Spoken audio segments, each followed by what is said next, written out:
the irony is that people on the left who don't like capitalism or would like to do something about it often show up late for meetings to do anything about it. Welcome from Alpha to Omega.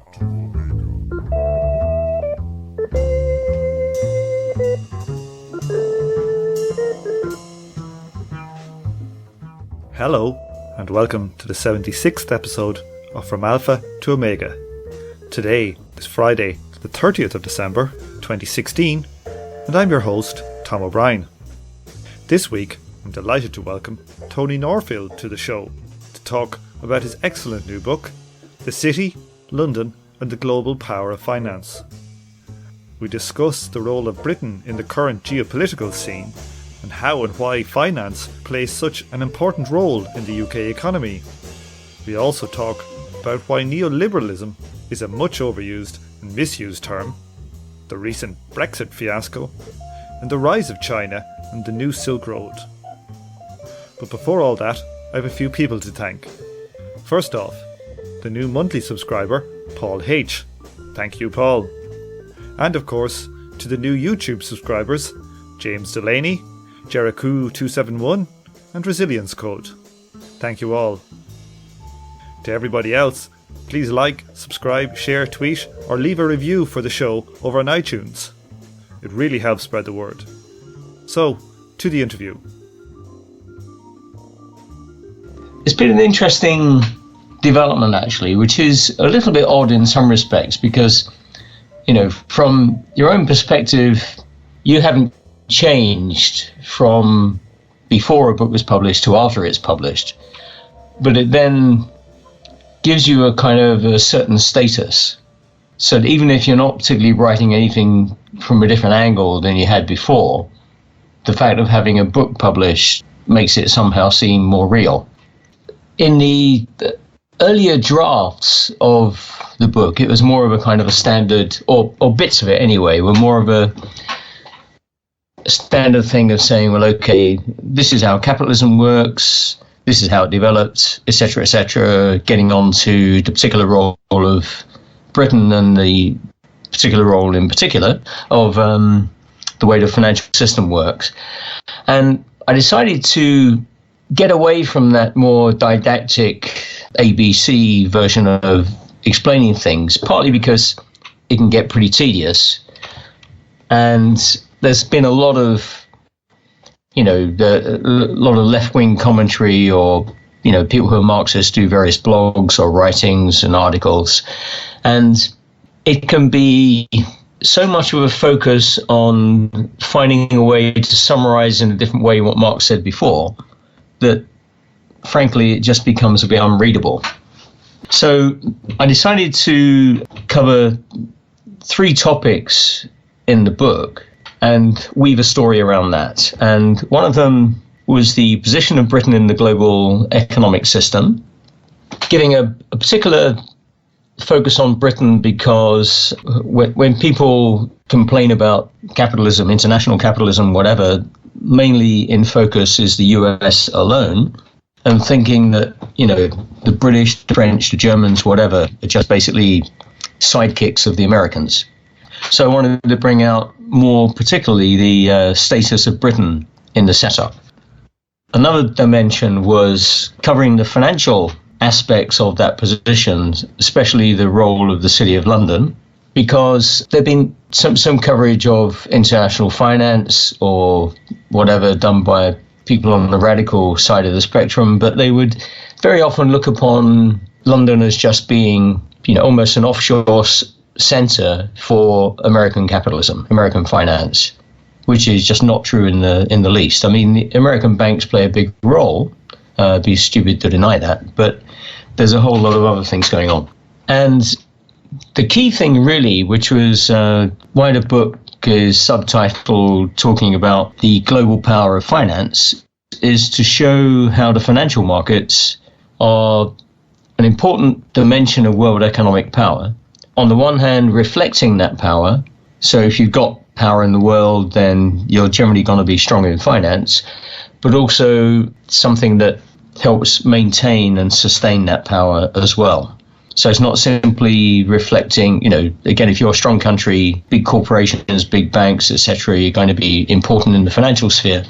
But but it shows how the financial system is an important means of basically ripping off the rest of the world. And the rest of the world includes literally the rest of the world, not simply poor countries, but taking a stake, and this is especially true in Britain's case, taking a stake in all the deals done worldwide, wherever they come from and whoever ends up really paying the bill. So that basically is the aspect I'm focusing on, the financial dimensions of world economic power today, but showing in particular the role that British capitalism and the city plays in that. At the moment, I'm actually nursing my way very slowly through Volume 3 of Capital, and I've just started reading a little bit in there on foreign trade. The thing is, on my mind, I mean, the book was written 150 years ago, right? So it'd be a bit odd if nothing had changed in the meantime. Now, the insights into the dynamic of the system, I think Marx had, an amazing grasp of those. That's why reading Volume 3 makes sense, although a lot of the book is a big mess. And that's a pity, but that's just the way it is. But essentially, on the trade side, it's, not really, it shouldn't be a surprise that, one of Marx's early points he's making is that capitalism develops a world market. So you get, as capital accumulation develops and companies grow and try and expand their markets, they're going to go beyond national boundaries. And what happens under imperialism, domination of the world market by a small number of powerful countries, you get a certain structure of these markets, and that structure is not fixed, it changes over time. An early phase of it, say in the late 19th century and early 20th century, was in the form of overseas loans. Loans from big financial centers like London in particular. Then, more importantly, from the US, because the US, in the interwar period, and certainly from 1945, the US became an important, or the most important country from the point of view of allocating capital worldwide. But the form that it took went from portfolio investment and buying bonds, lending money to governments, things like this, maybe setting up railway systems in different countries around the world. It moved from that to being more an international development of productive capital. So the foreign direct investment and big overseas operations of the companies from the major powers. That was often done in other relatively rich countries. It wasn't necessarily focused on poor countries, because poor countries had worse transport systems, worse infrastructure. They didn't have a local market into which the major corporations were trying to sell. So you would often find a lot of investment from Britain, for example, would go to, say, Australia, Canada, the US in particular, but, and Western Europe, other rich countries. What has happened, and this has been brought out in literature over the last 20 years or so, and in a book by a colleague of mine, John Smith, is that in the last couple of decades, really from the 1980s, it really got going big time from the 1980s, that most of the productive activity of the major corporation is actually done by companies based in poor countries. There's a classic case of, say, Bangladesh would make most of the textiles, things like clothing, T-shirts, whatever, at, rock bottom prices. And they would be part of what in academic terms is called a value chain, where the big retail corporations of the Western world don't actually own these companies. I mean, they might, but on the whole, they don't. But those companies work under the lash of the big retail corporations like Walmart's, Marks and Spencer's, Henderson Moritz, a whole bunch of others. And a great deal of the manufacturing industrial output takes place in poor countries, taking advantage of very low wages, And actually, the technology they're using is not, they're not working in a shed with a screwdriver. They might be working with Foxconn, in which case there are zillions of robots and they're working in huge industrial estates. So their technology is comparable to what exists in the West, and actually probably better. But commercially, they are in a subordinate position, and the value they create, a lot of it is drained off by the likes of, companies like Apple and others who use their cheap labor resources in order to get the goods that they can sell into the major markets. The bottom line of it is that the nature of world trade has changed dramatically, especially in the last 30 or so years. So this idea of, say, prior to that, you had this idea of, say, production in a Western country like Britain or wherever, making their Range Rovers and then selling them to other countries. But what we see in foreign trade more or less now is being reorientated to Western corporations owning the value chain. So they control the production at a hand's distance, which is done somewhere else. And the value was all siphoned off to the West through the financial system.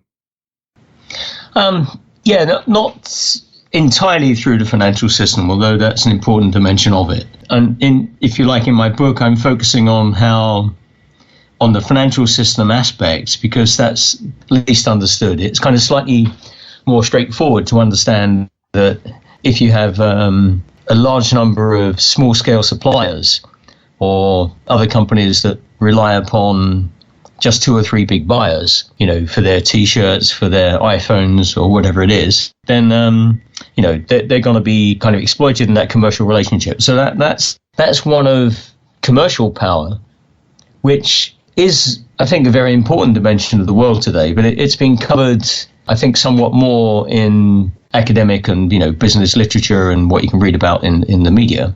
The financial dimensions of it and how that works is far less understood, and so that's what I tried to put my finger on in the stuff that I wrote. So let me rephrase what I said then. I suppose the corporations, they end up being kind of shell companies in a certain sense. That is kind of somewhat separate to the financial aspect. The thing is that it's not as if there's some huge kind of gap between what might look like an industrial company and what is evidently a financial company. I don't want to overemphasize it. I mean, there are clearly distinct things, that if you're a bank, you do a certain number of functions, and if you're an industrial company, you do others. However, you shouldn't look upon an industrial company as being somehow divorced from the financial system. And especially, you should not look upon a company engaged in commerce, but, as being divorced from that as well. And there are examples I give in the book, and, other ones in presentations that I give them. Say, for example, you could choose any company that makes, good, hard stuff everybody needs. It could be food, it could be, car parts, it could be whatever else. And they are using the financial system to boost their power and extend their market influence and control. Yeah, I think an example in the book I give is how Facebook, for example, you wouldn't think of them as a financial company, but Zuckerberg did 2 things.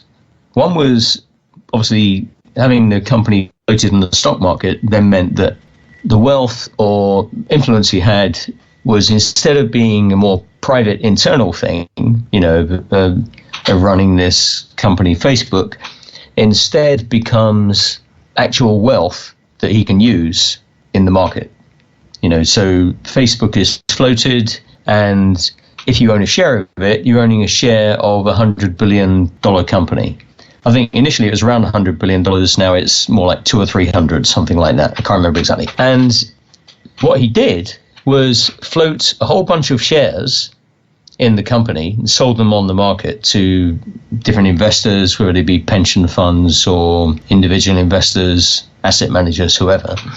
And most of the shares that he sold, I think nearly all of them, were shares that didn't have any votes.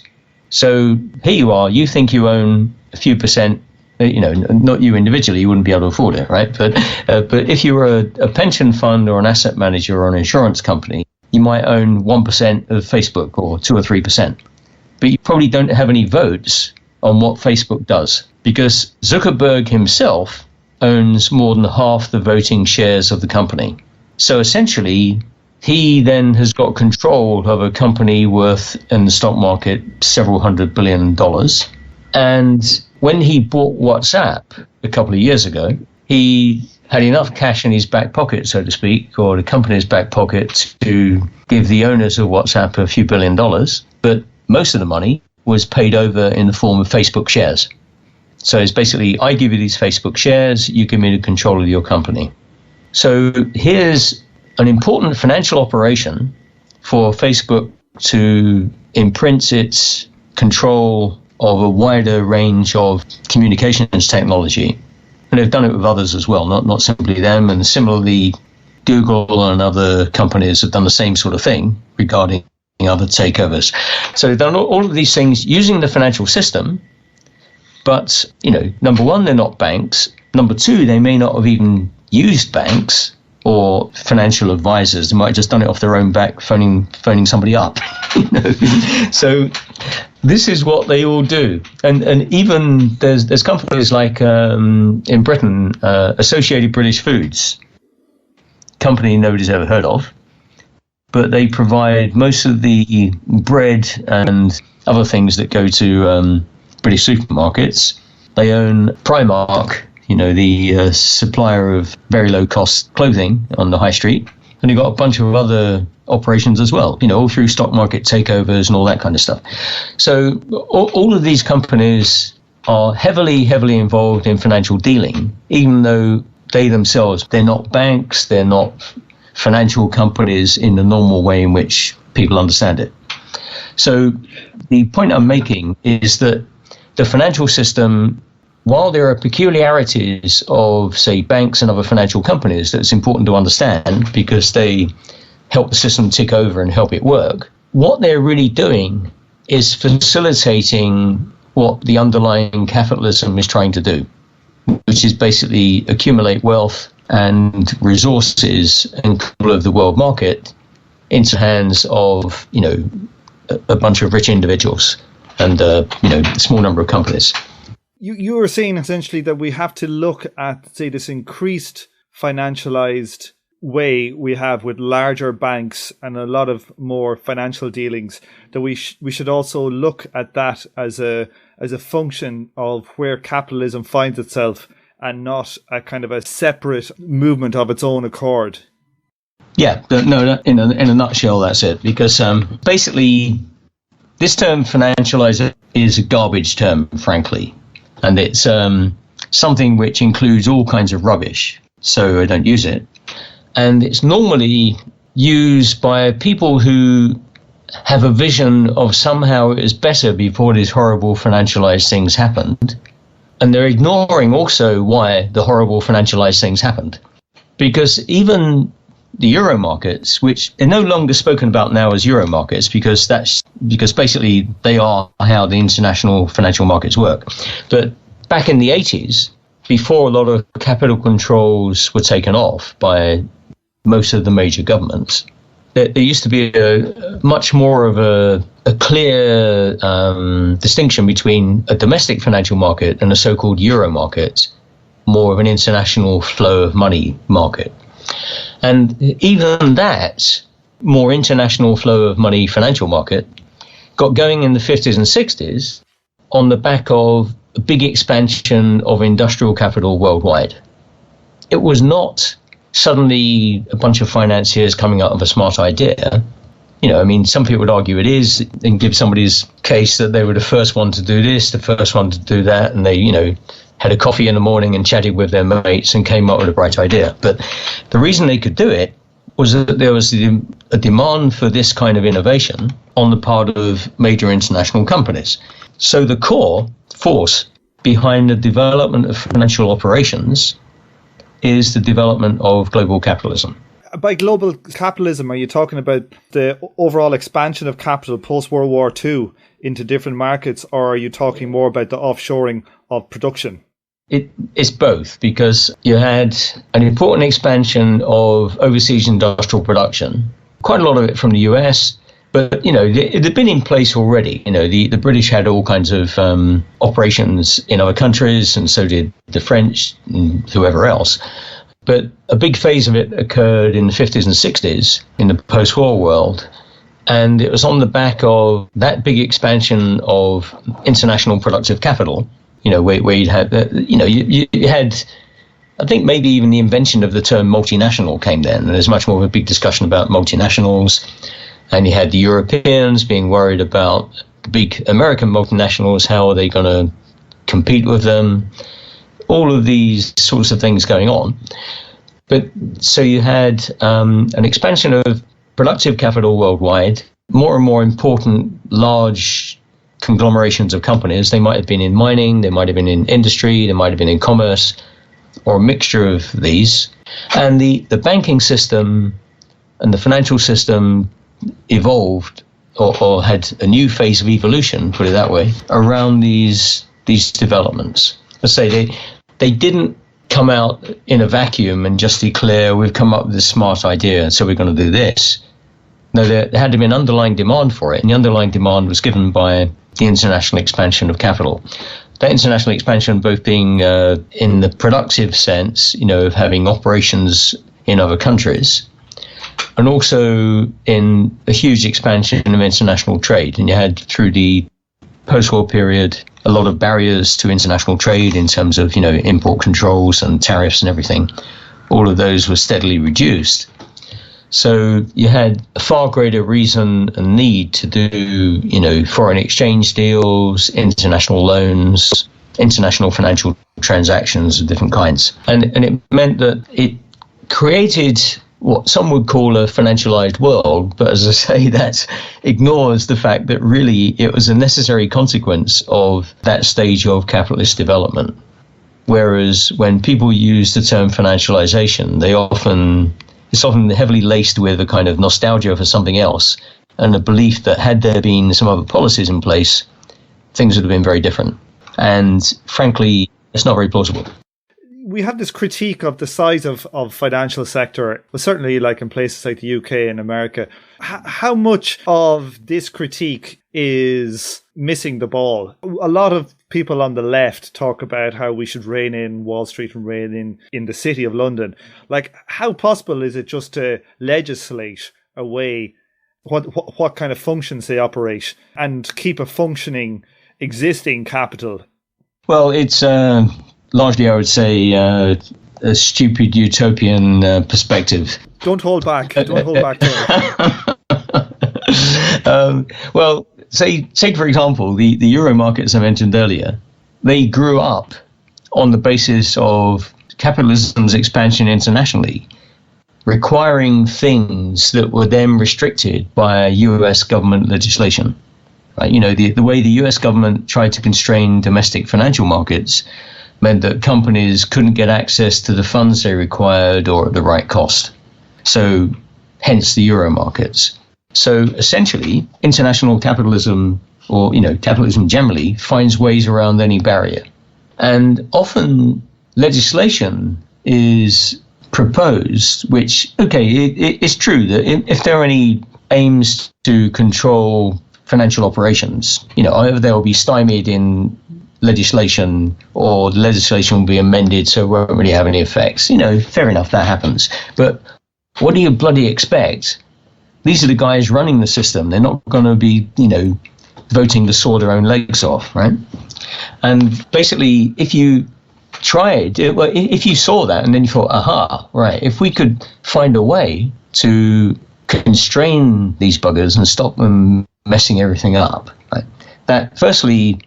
That view, if you held that, would be an implicit belief on your part that the system could be okay if we stop them doing these terrible things. And that is a real naivety. Because let's take even the past 15 years or so, right? So you had from about the year 2000-ish, 2000, 2001, up to 2007, 2008, you had what was essentially a financial boom. You had far lower interest rates, huge run-up in debts, all kinds of speculative activity, etc., etc. Living standards rose, unemployment fell, inflation was low, and broadly speaking, there wasn't actually a great deal of economic growth. It was fairly weak, given all these things going on. But, people's living standards rose. Then the thing hit a brick wall in 2007, 2008. Oh shit, there's a huge amount of debt. It's all now blown up in my face. And in some countries, the spending levels of individuals were above their incomes, right? They had a negative savings ratio.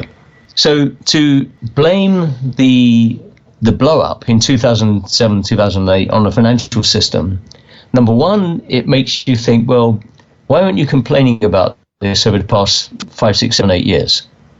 Well, you weren't complaining because your living standards are rising.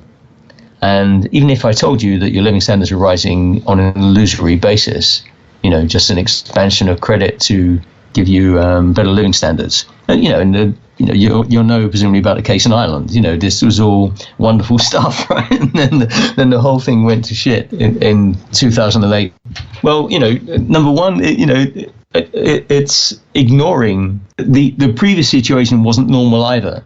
So to complain about the crisis would have more credibility if they're complaining about the boom as well.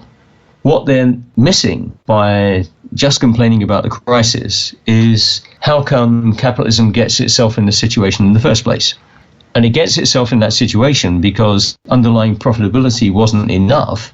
So you found these companies, these banks, these financial institutions, but all kinds of companies, not simply financial ones, were getting involved in all kinds of harebrained schemes to make their profitability look better and keep themselves ticking over and running up higher levels of debt. Really, it was a sign that something was going wrong with capitalism already, even in the boom years. But in the boom years, nobody gives a damn about it. Things are fine, everything is good. And then when the good turns bad, you blame the apparent trigger or, the immediate cause of it as being the problem, not looking at the underlying factors. Even in the boom period, and it wasn't much of a boom anyway, in terms of growth of output or productivity between 2000 and 2007, 2008. Frankly, it was slowly falling apart, but you couldn't see it. And it was only when the bubble blew up to a certain level and then burst, then, you had this big reversal. And then people are blaming the financial system for causing it rather than the financial system. It was part of it for sure. It'd be silly to deny that. But you need to explain how did he get into that situation in the first place, that we live in this kind of irrational, stupid system called capitalism that produces these sorts of things. One term I heard you given out about is the use of the term neoliberalism, and I totally agree. People talk about, say, the current situation we have. When they use the term neoliberalism, it sounds like they want to return to the 1950s or something. I prefer to use the term capitalism. Yeah. Because, if the problem is profit, which was the big problem in the late 60s, early 70s, what are you going to do? You're going to try and exploit more. And where can you exploit? China. That's another word I don't use because it's the concentration of garbage is, No, I just find it's again, frankly, a dishonest, I would say, nostalgic term for a period that didn't even exist. I'm old enough to remember what the 1970s were like before neoliberalism. And these characters who talk about neoliberalism want to date it from 1979, with Thatcher and Reagan and whatever, right? But things were in the shit in the 1970s before Thatcher and Reagan. All kinds of things that they would talk about as being neoliberal were coming into operation during that period. And they were reactions on the part of government policy to the fact that the capitalist system wasn't working properly. Or, not sorry, it wasn't working properly, it wasn't working. And there's this kind of dumb notion, which is unfortunately prevalent among people who study economics, that there's a kind of Keynesian period that was wonderful in the 50s and 60s. Governments took responsible social welfare policies, kept unemployment low, growth was doing all right, etc., etc. And then along came these reactionary neoliberals who wanted to have a go at trade unions and the working class, and then the whole thing fell apart. complete garbage. They had to change their policy because the capitalist system was falling apart. And in Britain's case, you had their earlier exploitation of the colonies was failing. So they moved into trying to compete more with other major powers and were not making a very good job of it. In the wider capitalist world, you had all kinds of competition growing between the major powers, which is then causing the weaker ones to get into bigger and bigger trouble. So you had problems in America, you had problems in France in particular. Germany and Japan seemed to be doing all right. You know, they were the ones winning out in competition at those times. So you found that the move towards dropping a Keynesian government spending type policy came, actually it was, well before Thatcher in Britain. It was more in 1976, I think, under Callaghan and the Labour government, saying that we can't spend our way out of recession anymore. It happened to other extents in other countries, but a little bit later. So you had under Mitterrand, the French socialist president, basically having to reverse his view on trying to spend his way out of recession and realizing that French economic and political power was going to diminish unless he's trying to sort the economy out. So all of these harsher austerity-based policies of the so-called neoliberals were forced upon them by the screw-ups in the international capitalist economy. There was no neoliberal kind of seizure of power or political coup. It's a completely stupid way of looking at how policy develops. It was a response to the fact that the capitalist economy wasn't working. So I suppose one of the critiques would be that there could have been different responses. That the neoliberals were prepared for a crisis and they got their response. Yeah, no, there could have been. I'm not, you can't say things are inevitable. You can say they're much better explained by what you're putting forward as the causes than what other people are saying. But sure, there could have been other things. But when you look at the forces at play, they didn't have much choice. They had to find a way of trying to raise profitability, and that's what they did. It meant closing down, collapse out industries. It meant, putting people on the dole. It meant cutting living standards. And actually, they didn't do it that much. Unemployment was a lot higher, but it wasn't a drastic drop in living standards. There wasn't. Even under Thatcher in Britain, all the so-called cuts were often changes to previous spending programs, but the level of spending still went up, not only in nominal terms, but also in so-called real terms. So, government welfare spending went up anyway. It wasn't like, Nazi stormtroopers on the streets gunning down unemployed workers. You didn't get anything like that. But what they did do was close down a whole lot of industry that couldn't compete on the world market and try and do something different. And this was the context in which, in British policy, there was more of an orientation towards developing the financial sector, because that was one area where Britain had a competitive advantage. And in other sectors, in defence, pharmaceuticals, one or two others, where there wasn't a huge amount of employment from those sectors, they, kept them going. But they basically were trying to make the system work. Obviously, they were doing reactionary anti-working class things, of course, but what the hell do you expect? And then when you see what apparently left-wing government, socialist, social democrat, whatever you want to call them, were doing, largely they were not in power because, frankly, their solutions of capitalism were just not plausible. So popular opinion would vote Conservative rather than voting Labour because, Labour's policies looked as if they wouldn't work. There would be no policies that would be consistent with maintaining living standards and keeping things ticking over with social welfare and all the rest of it that would be possible if you want to keep capitalism ticking over as well. So what they did was they had to bite the bullet and say, okay, we want to keep capitalism working, this is what we need to do. Of course, they didn't express it in that way, but that was the gist of it. You talk a lot in your book about the role of Britain in the world economy. Can you explain why you think it's really quite a dominant force? It's basically, especially in the wake of the Brexit thing, on a sliding down scale, basically. But the point I would make, though, nevertheless, is that on an international level, I think Britain's say number 5 or 6 in GDP terms, the second biggest international foreign investor, the biggest base for the trading of foreign exchange, very big in all kinds of other financial dimensions. The status of Britain being, permanent member of the Security Council, et cetera, all of these sorts of things are all aspects of Britain's economic and political power. And much more than you would think, if you listen to just general critiques of capitalism or power in the world today. The Brits would be, on my reckoning, this is a year or two old. If I updated it, maybe it would be slightly different. But on my reckoning of different dimensions of power, they're number 2 to the US, clearly far below the US. I mean, I wouldn't be foolish enough to think that, Britain and the US have got the same degree of economic and political power. That's obviously not true. But when you consider the role they play politically in all kinds of things, it's something that is much more than people take on board. Even in international banking, although, say banking, finance and foreign exchange or whatever, although the US dollar is, by far the dominant currency, the main location for trading the US dollar is in London. It's not in New York. So this, as I say, brings out there's a much higher status for British imperialism than you would think. In the wake of the Brexit vote, no doubt that's going to come under some pressure.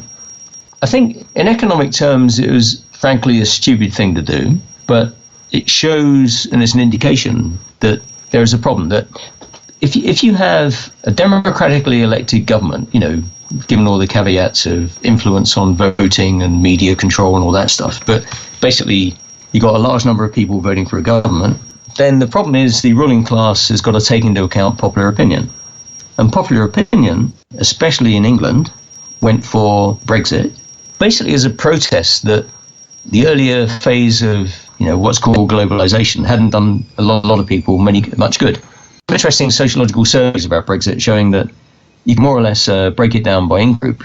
And in lower income groups, the bulk of the people who voted for Brexit, you'd have, nostalgia freaks wanting to re-establish the British Empire or something. But broadly speaking, that was true. And I think it's a reaction to depressed living standards, but it's a reactionary one, a reactionary reaction. So you found rather than people blaming capitalism, particularly British capitalism, for being behind, this is the joke, right? That they're blaming the EU for all the things affecting their living standards, when it was the British who were the main proponents of anti-working class views in the EU. And that's why the Germans and the French loved them. The French and the Germans could basically introduce rules that they would find difficult to do in their own domestic populations, undermining the positions of trade unions or middle class professions or whatever, because of what the British were doing. So you had this completely stupid, misguided anti-EU reaction, which, should have been directed instead against the British ruling class, who'd, promoted most of these things. So I just found it really to be quite paradoxical that you had a political decision that was clearly against the interests of the British ruling class having to be accepted by them because they needed to maintain the political support of the general population. And the sad thing is that it's not as if the general population had like a positive, progressive outlook or something and then forced, in a vote for something good that happened. No, the general popular view was a reactionary one. And I don't think you can say anything else about it. As an Irish guy who moved over to the UK, living in London now, when I first moved over, when you're exposed full on to the UK media, it was amazing how anti-EU it was.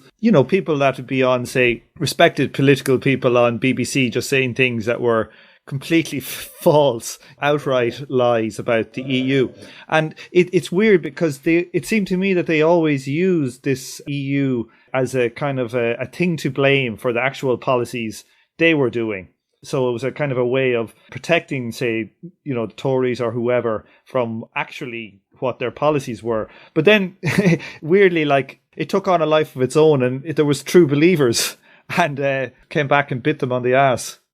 the thing is that there's always been, but it's been a minority nevertheless, but there's always been a sizable minority of, anti-European perspectives in British politics.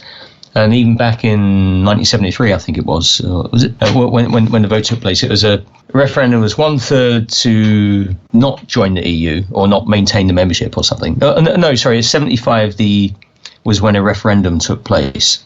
Yeah, 75 under Labour government, when they said, okay, we're going to have a referendum on this. The previous deal was done in Parliament. We're going to have a popular referendum. When the referendum took place, it was 1/3 of the population were for leaving and 2/3 were for staying. So it's a sizable chunk for something that was a policy then on the part of the British government and the British ruling class for getting closer to a major trading partner, being much better deal for the growth of British capitalism compared to what they had before. The Labour Party view at the time was promoting building up a Commonwealth view, or the Labour Party left view, I should say, under Benn and people like that, promoting a socialistic, Labourite left view, but pro-Commonwealth. So they wanted a kind of imperialism, colonialism light relationship with, Australia, New Zealand and countries in Africa and elsewhere. So they wanted to use British power in a different way, thinking that would be somehow more progressive. All of their views are based upon how can we best use British power for our own interests in the world. So back then in 1975, it's 2-1 majority in favour of staying in the EU, or the EEC, as it was then called. This time round, because of the impact of globalisation, so-called, but in particular immigration, the vote went the other way. I mean, it wasn't as big a vote; it's relatively close, right? It wasn't as big as a majority, but it showed that if you can get what essentially was an anti-immigrant vote being the dominant force in British politics, what poor prospects there are in British political life for anything progressive developing. It seemed to be particularly true of the English working class, less so in, say, Scotland, Wales and Northern Ireland as part of the UK. My view, I abstained in the vote, because I thought the debate was crap. My view is not to say, I would take a decision on a choice whose options are framed in terms of which is the best option for the British ruling class or for British capitalism, for British imperialism. That's basically what it boiled down to. And I thought clearly the Leave vote was a reactionary one, but, I wasn't going to vote stay either, because I thought that they're just presenting you with a debate, which is a crap debate. You don't need to accept the terms of that debate and just instead say clearly what you think is at stake and where you stand on that. And I wrote a number of articles on my blog to explain my position. Whereas normally, if you abstain on something, people say, oh, you're just walking away from a problem, you can't face it or something, or you don't want to take a decision. But I'm just saying that I'm not accepting that the choice that I'm given is one that I think is a legitimate one where you can say yes or no. I'm also quite surprised by how much people are upset by it. Voting yes or voting no, it's not going to usher in the revolution in the morning. Indeed, your pay might be 7% worse off or 3% better off. Who knows? But that's the level of it. Yeah, it's basically, again, it's, the best you can say about it, which is the best option for British capitalism. We say, well, I don't want there to be an option for British capitalism, or British imperial rule in the world. I want to get rid of it. So why is this a debate I need to get involved in, I was wondering if you could say a little about how militarism works and the importance of it in the way our capitalism is currently structured. It's important on the margins. It's basically, I'd say it's a mixture of two things. One is on the whole, it's been used to stop things getting out of hand and being too disruptive. So when you find, British getting involved in Sierra Leone or the French invading Chad and Mali and whatever, they're trying to keep a lid on a situation that's a disaster. They do that, but they've got a relatively free hand in invading poor subordinated countries, and they can more or less do what they like. When it comes to areas of the world where there are competing major country interests, obviously in the Middle East, in Syria, and elsewhere in the region, then it's far more complicated for them, and they have all kinds of difficulties because they want to avoid a direct conflict with another major power. And also, they've got problems when the major countries, having invaded Iraq and Afghanistan and made such a mess of it, there's a bit of local skepticism about whether it's going to be a good idea to do the same thing again.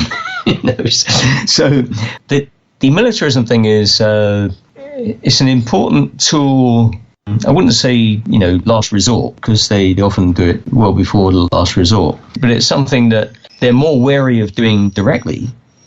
And instead you find extensive developed networks by the British, the Americans, the French, whoever, to supply funds and armaments to different groups in all kinds of different countries. And the Brits have been doing this for decades, and the Americans too. It depends which part of the world you're talking about. In Syria, the British have been funneling a lot of money to the rebels against Assad. The Saudis and the Turks and whoever have been doing the same thing. But it's blown up in their face because it's not an easy situation to solve. And it reflects also the inability of America, despite being the hegemonic power, to impose a solution. They've screwed it. They're not even in the running for trying to determine what the outcome is going to be. And if anything, Russia's made idiots out of them. So you find a lot of policies basically around the idea of, number one, trying to make sure that no country steps out of line to disrupt the operations of capitalism. And, America has been the main guarantor of that, and obviously, especially in Latin America. And, the slapping down of Saddam Hussein in the Kuwait invasion, that was a good example of that as well, But doing that is something that keep the system ticking over. You just make sure nobody steps out of line. There are bigger things at play, and when it's more to do what you like without weighing up all the responses of the other countries involved, then it becomes a far bigger problem for them, and reflects the difficulties that they're generally having. So I think, for example, on the internet somewhere, there's some ticker that kind of is updated every second on how many $1 trillion the Americans have spent on the Iraq war. And I can't remember the last number, but it's, some stupendous bunch of zeros, like $3 trillion or some ridiculous number like this. So when these things happen, they find it more difficult to get support of their local population for any more adventures. But it doesn't take that much, actually. So they normally dress it up in human rights crap. So you had, a debate in the British Parliament about whether to bomb Syria and, be the great humanitarians, all that kind of stuff. And, that didn't work out so well for the government at the time. And similarly in America, they're skeptical about what they could really do, would it make any difference, etc. But you find that there's this almost genetically inbuilt thing among the imperialist powers to cause mischief everywhere. Backing, fascistic, heavy-duty right-wing characters in Ukraine. All that's part of a liberation movement and everything against the evil Russians, ignoring the record of these people. There's been generally a lack of coherence, a lack of power to force a solution that they would have had probably 30, 40 years ago. So you find, half the world is on fire, basically, and there's no real end to this in sight.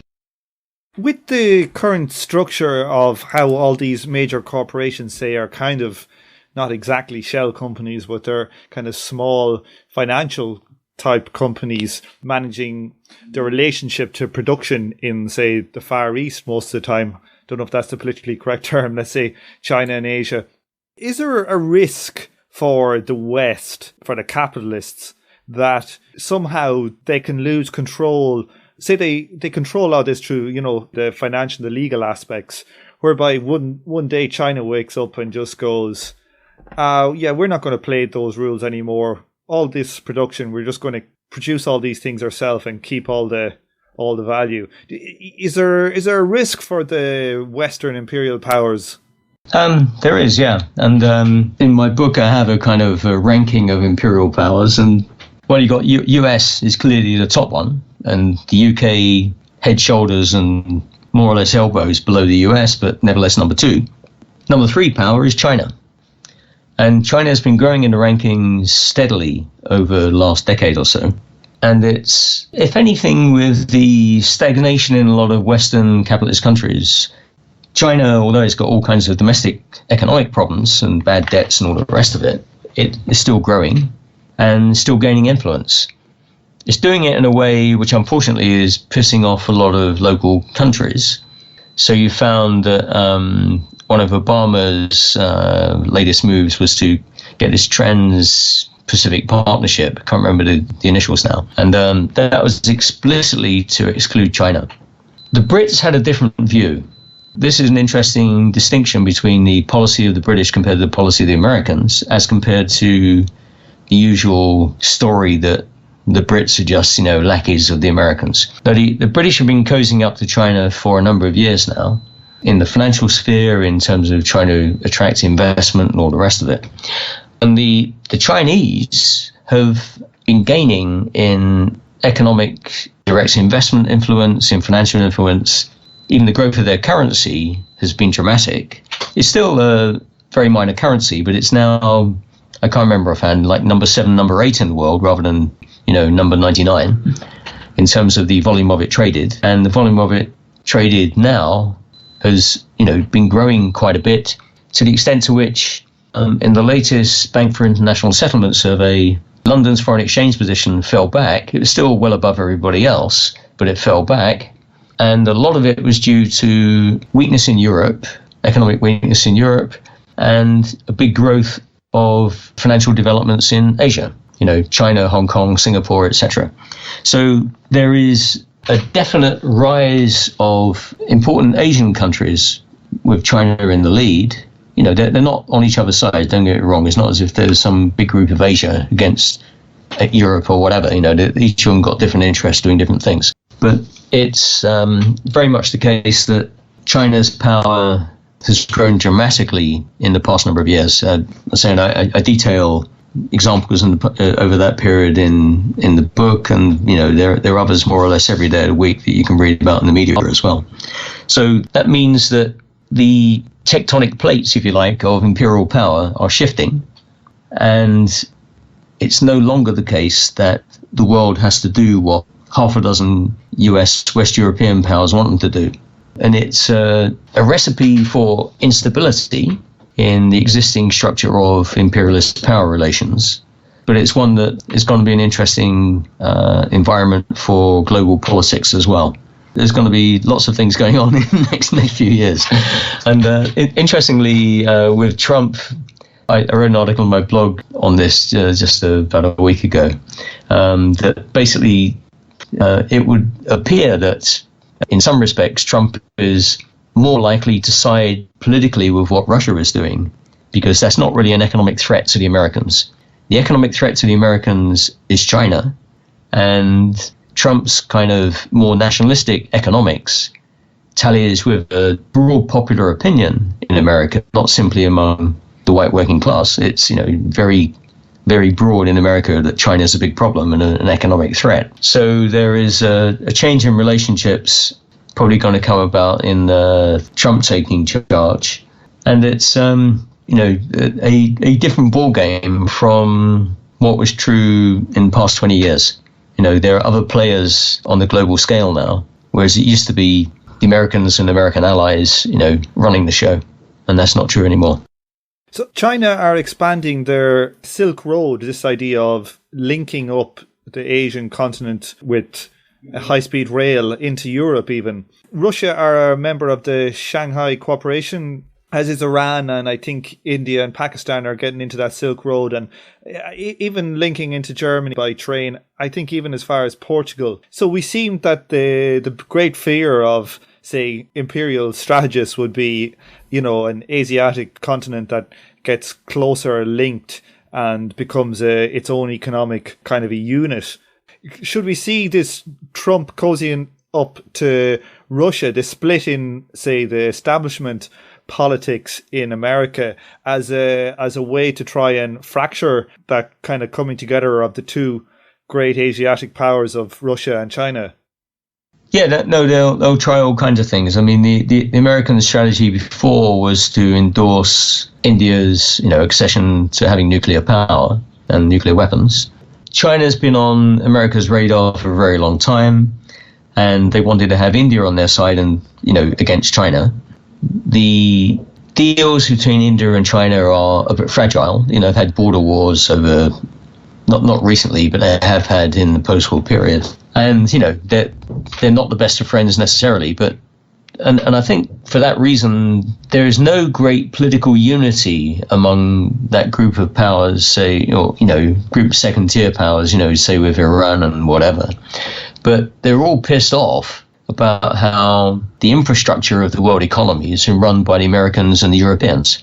So they want to say, well, okay, we want to do something different. And similarly, a whole bunch of African and Latin American countries have now got, another competitor to play with. They don't need to accept what the IMF and the World Bank tells them. They might get better money on better terms from the Chinese-based Asian Investment Bank. So there's all these things, shaking up the existing structure of power relations. But it's not to say that China, India, Russia, whoever else are like one unit. And they've all got different vulnerabilities, and they would all want to keep selling into the world market. But it's something that is going to cause a reassessment of strategic relationships by the Europeans, the Americans, and whoever else. So they've got a different ballgame to play. And the previous automatic anti-Russian perspective is something that is not going to do them much good any longer. Because, they've got more than one enemy. How do they play that? And I think Trump is probably one of the first people to see that. Whereas you find among some of the West Europeans, and especially the Brits, that, like the anti-Putin propaganda in the British media is pretty astonishing. I can hardly say he's a nice guy, but basically what he's doing is actually relatively sensible compared to what those buggers have been doing for decades. The level of propaganda is amazing at the minute. There was an article today on the front page of the BBC website and The Guardian and all these ones about how a Russian anti-doping official has admitted that the Russian state was running a state-sponsored, doping system. It turned out that what he actually did was he quoted a statement in one of the reports, and then they basically ascribed that to him and then put it up as a main headline that Russia has admitted to doping.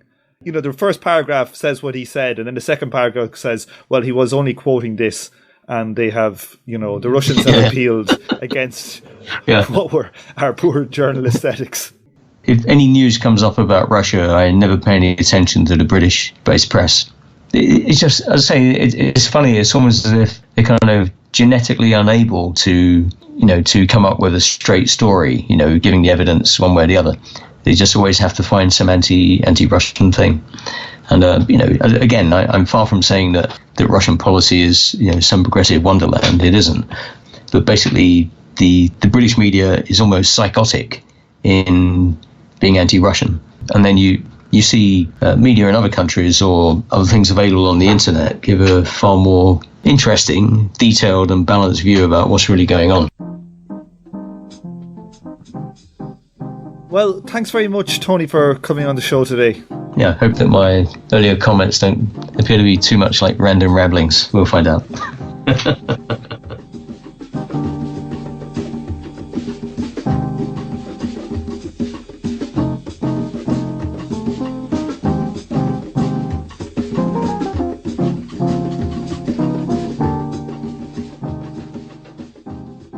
On this episode, you heard the theme tune, The Order of the Pharaonic Jesters by Sun Ra and his Arkestra, and you're now listening to another Sun Ra track, the inappropriately named Song Number 1. Thanks for listening, and I hope you join me for the next episode of From Alpha to Omega.